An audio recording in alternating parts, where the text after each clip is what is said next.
Welcome to my channel. I am Sanya. ये जो video है ये पार्ट 2 वीडियो है। पहली वीडियो मैंने पार्ट 1 बनाई थी जहाँ पे मैंने आपको फाउंडिंग ऑफ एम्पायर्स में व्हाट इज़ एन एम्पायर समझाया था। तो आइए आज शुरू करते हैं पार्ट 2 में एम्पायर्स के बारे में। ठीक है, अगर आपने मेरे चैनल को अभी तक सब्सक्राइब नहीं किया है तो प्लीज़ सब्सक्राइब कर लेना, लाइक करना, अपने दोस्तों के साथ शेयर करना मत भूलना और कमेंट करके बताना वीडियो कैसी लगी। तो आइए शुरू करते हैं। The Sumerian empire. First thing, in the Middle East the region now called Iraq flows the two rivers Tigris and Euphrates side by side. तो सबसे पहले तो हम सुमेरियन एम्पायर के बारे में पढ़ रहे हैं। एम्पायर क्या होता है मैंने आपको पहली वीडियो में बताया था। एम्पायर यानी साम्राज्य। ठीक है, तो अब इसमें क्या बता रहे हैं, जो मिडल ईस्ट है, जो मिडल ईस्ट रीजन है जिसको हम इराक बोलते हैं, आज के समय में उसका नाम इराक है, मिडल ईस्ट रीजन इराक, वो फ्लो करता है ना दो रिवर्स के, इसमें वहाँ पे दो रिवर्स क्या करती है, फ्लो करती है इराक में। एक है तिग्रिस और दूसरा है यूफ्रेट्स, साइड बाय साइड। मतलब एक साइड क्या है, तिग्रिस रिवर है और दूसरे साइड क्या है, यूफ्रेट्स है। Between the reverse lies fertile valley, और दोनों रिवर के बीच में एक फर्टाइल वैली क्या करती है, लाई करती है। मैं आपको अभी समझाती हूँ। देखिए, जैसे मान लो यहाँ पर एक रिवर बह रही है, ठीक है, यहाँ पर एक नदी बह रही है। मेरी ड्राइंग थोड़ी अच्छी नहीं बनने वाली वैसे तो, और यहाँ एक नदी बह रही है। ठीक है, ये तिग्रिस नदी है और ये यूफ्रेट्स नदी है, और इसके बीच में जो खाली जगह है, यहाँ बीच में जो खाली जगह है वैली, ये जो है ये जो जगह है, ठीक है, ये जो एरिया है ये है क्या, फर्टाइल लैंड। ये है फर्टाइल वैली। ये जो बीच का एरिया है फर्टाइल वैली। फर्टाइल क्यों है, क्योंकि इस वैली के दोनों जगह पे क्या है, रिवर्स है। मतलब जहाँ पे पानी होता है वहाँ फर्टिलिटी तो होगी राइट। तो यानी कि यहाँ पे क्या फर्टाइल लैंड है। और ये जो फर्टाइल लैंड है ना, इसी को ग्रीक लैंग्वेज में बोला जाता है मेसोपोटामिया। क्या बोला जाता है, मेसोपोटामिया। जब दो रिवर्स के बीच में एक फर्टाइल वैली होती है तो उसे क्या बोलते हैं, मेसोपोटामिया। सो ये देखिए, जो एंशियंट ग्रीक्स थे उन्होंने इसको क्या कहा, इस वैली को क्या कहा, मेसोपोटामिया। ठीक है, तो देखो दोबारा से देख लो। इन द मिडल ईस्ट जो रीजन है, जो आज के समय इराक है, वो जो है क्या है, दो रिवर्स के बीच में है। ठीक है, एक तिग्रिस रिवर, एक Euphrates river, side by side, जैसे अभी मैंने ड्राइंग में समझाया आपको। और बिटवीन द रिवर्स एक फर्टाइल वैली है। उस फर्टाइल वैली को क्या कहा जाता है, एंशियंट ग्रीक में मेसोपोटामिया। आई होप आपको समझ आ गया होगा। तो ये एमसीक्यू में पूछा जा सकता है कि मेसोपोटामिया किसे कहा जाता है। तो मेसोपोटामिया किसे कहते हैं, दो नदियों के बीच में जो फर्टाइल लैंड होता है वो हमारा मेसोपोटामिया है। और वो दो रिवर्स कौन सी है, तिग्रिस एंड यूफ्रेट्स। आई होप समझ आ गया होगा। In the Greek language, the word Mesopotamia means land between the two rivers. तो मेसोपोटामिया का क्या मतलब होता है, तो ग्रीक लैंग्वेज में जो वर्ड है मेसोपोटामिया, उसका मतलब होता है कि जमीन किसके बीच में, दो रिवर्स के बीच में, यानी दो नदियों के बीच में जो जमीन होगी उसको हम मेसोपोटामिया कहते हैं। The eastern part of the valley forms the fertile crescent. जो ईस्टर्न पार्ट है ना वैली का, जो ईस्टर्न पार्ट है वो क्या फॉर्म कर रहा है, फर्टाइल क्रेसेंट। ठीक है, तो fertile crescent is a strip of reach valley. ये फर्टाइल क्रेसेंट किसे कहा जाता है, आप देखो, जो फर्टाइल क्रेसेंट है वो एक स्ट्रिप है rich valley that forms an arc from the coast of Mediterranean Sea to the Persian gulf.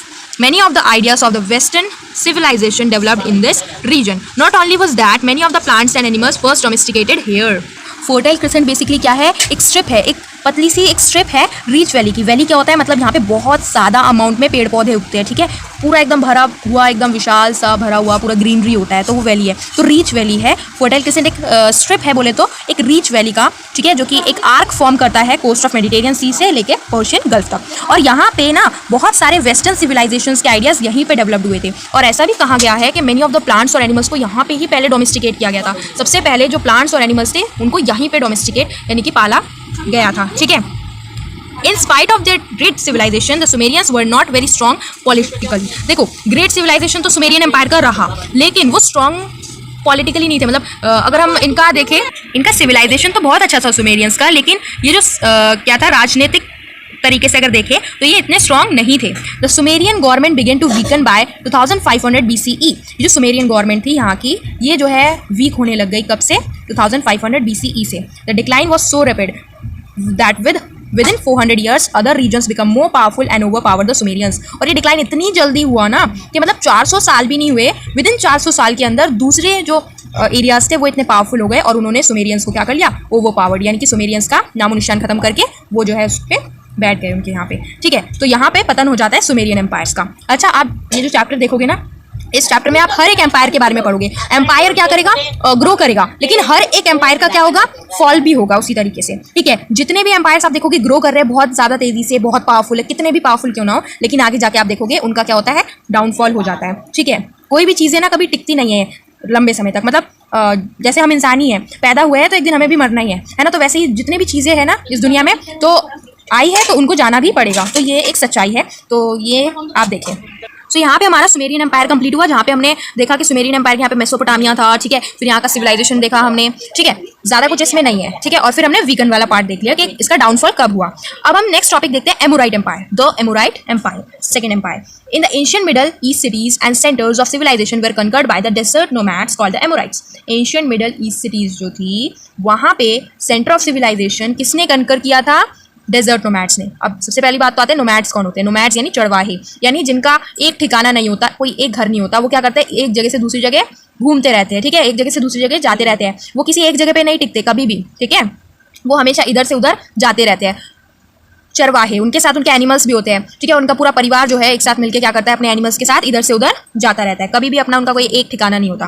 तो ये थे डेजर्ट नोमैड्स, ठीक है, डेजर्ट के नोमैड्स थे जिनका नाम क्या है? Amorites. As the nomads population increase rapidly they replace the Sumerians. इनका पॉपुलेशन, नोमैड पॉपुलेशन इतना ज्यादा इंक्रीज हो गया, नोमैड का पॉपुलेशन इतना ज़्यादा इंक्रीज हो गया कि इन्होंने सुमेरियंस को रिप्लेस कर दिया। The Amorites manage to overcome the Sumerians and took over the village of Babylon in about 1900 BCE। Amorites ने इतनी जल्दी जो है मतलब मैनेज कर लिया, उन्होंने सुमेरियंस को क्या कर दिया? टुक ओवर कर दिया। Village of Babylon in about, मतलब इन्होंने क्या किया? इन्होंने जो विलेज था ना बेबीलोन का, उसको जो है क्या कर लिया? टुक ओवर कर लिया, ले लिया। किससे? सुमेरियन से। कब? 1900 BCE। Babylon was made the capital by the Amorite rulers. और बेबीलोन को क्या बना दिया? कैपिटल बना दिया एमोराइट रूलर्स का। एमोराइट रूलर्स ने क्या किया? बेबीलोन को कैपिटल बना दिया, ठीक है। एमसीक्यूज के लिए इंपॉर्टेंट है, ये सारी चीजें देखते रहना, ठीक है। Later on Babylon was made the base for building of large Amorite. Later on क्या किया? बेबीलोन को बेस बना दिया गया बिल्डिंग्स बनाने का फॉर लार्ज एमोराइट, मतलब बड़े बड़े बिल्डिंग्स अब वो बनाएंगे कहाँ पे? बेबीलोन में। क्यों? क्योंकि उन्होंने कैपिटल सिटी बना ली उसको। Empires, Hammurabi was the most famous Amorite king. अच्छा, उसमें से एमोराइट किंग में से सबसे फेमस एमोराइट किंग कौन थे? Hammurabi. Hammurabi was the most famous Amorite king, ठीक है। His reputation lay in the codification of law called the code of Hammurabi. और जितने भी उसके रेपुटेशन थे, मतलब जो भी उसका कुछ भी बोले तो उसके बारे में जो भी कुछ लिखा गया, उसने जो भी युद्ध लड़े एंड ऑल दैट, जो भी उसका जितना भी कुछ आइडियाज़ वगैरह थे, वो सारा कुछ किसमें कॉडिफाई कर दिया गया? किसमें लिख दिया गया? द कोड ऑफ हम्मुराबी में। द कोड ऑफ हम्मुराबी एक इंस्क्रिप्शन है, इसमें जो है सब कुछ लिख दिया गया, ठीक है। सो सेकंड हमारा जो एम्पायर था वो हमने समझ लिया, ठीक है। बस आपको ऐसे करके रीड करते जाना है इन चीज़ों को। ये हिस्ट्री है ना, कोई साइंस तो है नहीं कि इसमें हमें लॉजिक लगाना पड़ेगा। इसमें बस एक बार करके समझते जाना है और फिर हमें याद करना है। आगे देखते हैं हिटाटाइट एम्पायर, ठीक है। Unlike Amorites who were desert nomads, the Hittites were nomadic herders. देखो एमोराइट्स की तरह ही एमोराइट्स क्या थे? डेजर्ट नोमैड्स थे, ठीक है। तो हिटाइट्स कौन थे? नोमैडिक हर्डर्स थे। नोमैडिक हर्डर्स कौन होते हैं? जो कि चरवाहे, मतलब ये भी चरवाहे थे, बट ये क्या करते थे? शीप्स को पालते थे। लिखा है ना शेफर्ड्स, ये कौन थे? शेफर्ड्स थे, ठीक है। शीप्स को पालते थे और जो है नोमैडिक तो थे ही, चरवाहे तो थे ही, साथ में शीप्स को पालते थे। The roamed in the grasslands north of the Black and Caspian seas. ये कहाँ कहाँ घूमते थे? They roamed on the grasslands, north के जो ग्रासलैंड्स है वहाँ पे, of the Black and Caspian seas. About 600 BCE the Hittites moved into the area now modern Turkey. तो इतने साल में, मतलब 1600 BCE में हिटाइट्स कहाँ मूव कर गए? टर्की में। आज जो मॉडर्न टर्की है ना, वहाँ वो मूव कर गए थे। The Hittites had a strong army. Hittites के पास एक स्ट्रॉन्ग आर्मी थी। एंड क्लैश्ड विद इजिप्टियंस, और इन्होंने इजिप्ट के साथ क्या किया? क्लैश किया, मतलब लड़ाई करी for many years till a peace treaty was sign between them in 1296 BCE। तब तक लड़ते रहे जब तक एक पीस ट्रीटी साइन नहीं हुई, और बिटवीन देम इन, और एक पीस ट्रीटी कब साइन हुई? 1296 BCE में। However the Hittite empire fell in about 1200 BCE। और हिटाइट एम्पायर कब फॉल ऑफ हुआ? कब डाउनफॉल हुआ उसका? कब पतन हो गया उसका? 1200 BCE में। एमसीक्यूज के लिए इंपॉर्टेंट है। तो यहाँ पे हिटाइट एम्पायर भी खत्म हो गया। हमने देखा कि भाई हिटाइट एम्पायर कहाँ से आया, और फिर हमने देखा किसके साथ लड़ा, और फिर देखा कब उसका डाउनफॉल हुआ, बस खत्म, ठीक है। Now we talk about Assyrian empire. Assyrian was an ancient country. Assyria क्या था? एक एंशियंट कंट्री थी, पुरानी सी कंट्री है ना, बहुत पुरानी कंट्री है Assyria. Originally it was centred in the west bank of the river Tigris with its capital at Nineveh, ठीक है। अच्छा, वैसे ये एसीरिया कहाँ ओरिजिनली लोकेट करती है?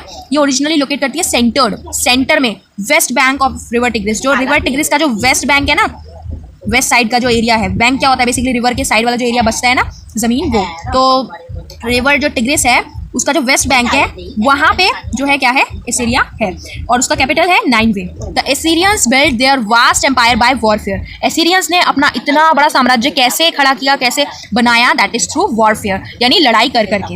In the warfare they had the advantage of making and using iron weapons. अब ये जो वॉरफेयर था ना, इसमें उनके पास एक एडवांटेज था। कौन सा एडवांटेज? कि वो जो है ना आयरन वेपन्स उनके पास थे, ठीक है, जो दूसरों के पास नहीं थे, इनके पास थे आयरन वेपन्स। ये बना भी सकते थे और यूज करते थे उसका।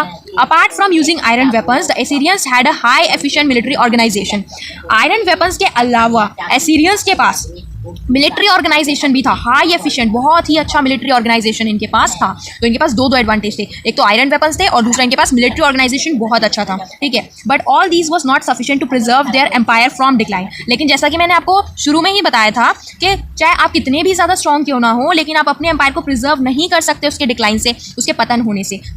आज बना है कल खत्म जरूर होगा, है ना। तो वैसे ही देखें कितना ज़्यादा कुछ था इसके पास, आयरन वेपन्स थे, मिलिट्री ऑर्गेनाइजेशन था, लेकिन फिर भी डिक्लाइन से वो नहीं बचा पाए अपने आप को। Continual warfare resulted in shortage in the supply of devoted एसीरियन soldiers. तो जब कॉन्टिन्यूअल वॉरफेयर हो रहा है, यानी डेली डेली मतलब बोले तो हर बार जो है क्या हो रहा है, युद्ध हो रहे हैं, जिसके चलते क्या हो रहा है, अब एसीरियन सोल्जर्स भी तो मर रहे हैं ना। अब जब वॉर होता है तो कितना कुछ मतलब खत्म होता है, बताओ कितने सारे सोल्जर्स मारे जाते हैं, कितना सारा एरिया खराब, तो बहुत ज़्यादा जो है डिस्ट्रॉइंग होती है ना, डिस्ट्रॉइजेशन बहुत ज़्यादा होता है। तो एसीरियन सोल्जर्स क्या होने लगे, कम होने लगे, जो उनकी सप्लाई थी वो शॉर्टेज होने लगे। डिवोटेड एसीरियन सोल्जर्स, वहाँ के जो सोल्जर्स है, अब दूसरे सोल्जर अगर तुम लाते हो तो वो इतने ज़्यादा स्ट्रॉन्ग नहीं होंगे जितने ज़्यादा यहाँ के थे, ठीक है। Soldiers drafted from outside were not as devoted और loyal to the Assyrian generals. अब जो सोल्जर्स जिनको बाहर से लाया जाता था वो इतने ज़्यादा लॉयल या एसीरियन जनरल्स की तरह स्ट्रॉन्ग नहीं होते थे, डिवोटेड नहीं होते थे, उन्हें लड़ने का कोई शौक नहीं था, फिर भी उनको लाया जाता था, समझ रहे हो। This resulted in the weakening of एसीरियन military power, जिसके चलते क्या होता है, एसीरियन मिलिट्री पावर जो है वीक हो जाती है। अल्टीमेटली एम्पायर का फेल ऑफ हो जाता है। Ultimately the empire fell in about 612 BCE। Ultimately इसका पतन कब होता है, 612 BCE में, ठीक है। नाउ अब हम बात करते हैं पर्शियन एम्पायर के बारे में। The Persian empire, the Iranian tribes were also known as the Persians. जो ईरानियन के ट्राइब्स थे ना, उनको पर्शियंस भी कहा जाता है, ठीक है। The empire that the Persians build was definitely larger than that of the Assyrians. जो एम्पायर पर्शियंस ने खड़ा किया था, बिल्ड किया था, बनाया था, वो बहुत बड़ा था, विशाल था एज कम्पेयर टू एसीरियंस, ठीक है। इट स्ट्रेच फ्रॉम इंडिया, ये कहाँ से है देखो, it stretch from India, India से स्ट्रेच होकर in the east to the Aegean sea in the west. जो एजियन सी है, सॉरी एजियन सी और वेस्ट का, वहाँ तक, यानी कि इंडिया के ईस्ट से लेकर स्ट्रेच होकर एजियन सी जो है वेस्ट तक, वहाँ तक ये था Persian empire. The Persian set up an excellent administrative system. जो पर्शियंस थे ना, उन्होंने एक्सीलेंट एडमिनिस्ट्रेटिव, यानी कि जो शासन का उनका था, बहुत अच्छे से उन्होंने अपना सिस्टम चलाया, ठीक है, सेटअप किया। Cyrus and Darius the great were the two responsible for planning the administration. और इस तरीके का इतना अच्छा एक्सीलेंट एडमिनिस्ट्रेटिव सिस्टम प्लान करने के लिए दो लोग रिस्पॉन्सिबल थे। कौन? एक थे साइरस और थे डेरियस। साइरस एंड डेरियस दो लोग थे जिन्होंने जो है इतना अच्छा जो एडमिनिस्ट्रेटिव सिस्टम बनाया, सेटअप किया। To bring efficiency in the administration the empire was divided into 20 provinces each called a satrapy, ठीक है। और एडमिनिस्ट्रेशन में, शासन करने में अच्छे से एफिशिएंसी लाने के लिए, इतना बड़ा एम्पायर है, इतना बड़ा साम्राज्य है, ठीक है, तो उसको क्या कर दिया, डिवाइड कर दिया 20 प्रोविंसेस में, ठीक है। और हर एक प्रोविंस को क्या कहा जाता था, हर एक प्रोविंस का नाम क्या था, सत्रपी। हर एक प्रोविंस का नाम था सत्रपी, क्योंकि इतना बड़ा एरिया अगर कोई एक इंसान कंट्रोल करेगा तो शायद अच्छे से ना कर पाए, तो इसलिए उसको डिवाइड कर दिया 20 प्रोविंसेस में। हर एक जगह पे हर एक को बिठा देंगे जिससे कि अच्छे से एडमिनिस्ट्रेशन चलता रहे, है ना। इन Persia a new religion, Persia में एक नया रिलीजन आया, क्या, ज़ोरोस्ट्रियनिज्म वॉज इंट्रोड्यूस्ड। ये रिलीजन क्या किया, इंट्रोड्यूस किया नया, ठीक है। अहूरा मज़दा इज प्राइमरी गॉड इन ज़ोरोस्ट्रियनिज्म। ये जो रिलीजन है ज़ोरोस्ट्रियनिज्म, इसके प्राइमरी गॉड कौन है, अहूरा मज़दा, ठीक है, ध्यान रखना। Darius patronize the religion. The Persian empire lasted about 200 years. ये जो पर्शियन एम्पायर है कब तक रहा, 200 सालों तक। With the defeat of Persia by the army of Alexander the Great in 330 BCE, the Persian Empire came to an end. ये जो डिफीट किया, मतलब अलेक्जेंडर द ग्रेट ने क्या किया, पर्शिया को डिफीट करके 330 BCE में पर्शियन एम्पायर का एंड कर दिया, ठीक है। तो यहाँ पर हमने पाँचों के पाँच जो एम्पायर्स हमें दिए हुए थे उनको कंप्लीट कर लिया। बेसिकली क्या है ना, सबसे पहले तो हमें एम्पायर के बारे में समझाया गया, साम्राज्य क्या होता है। उसके बाद हमें एक एक करके एग्जाम्पल्स समझाए गए किसके, एम्पायर के। These are the examples. अभी तो हमें रोमन एम्पायर पढ़ना है ना, पूरा रोमन साम्राज्य हमें अच्छे से समझना है। लेकिन उससे पहले हमें क्या किया, इन 5 के थ्रू हमें एग्जाम्पल्स के थ्रू समझाया गया कि देखो ये ऐसे साम्राज्य होता है, ठीक है। आई होप आपको समझ आया होगा। अब पार्ट 3 में हम नेक्स्ट करेंगे, ठीक है। अभी के लिए चलते हैं, till then take care and bye bye.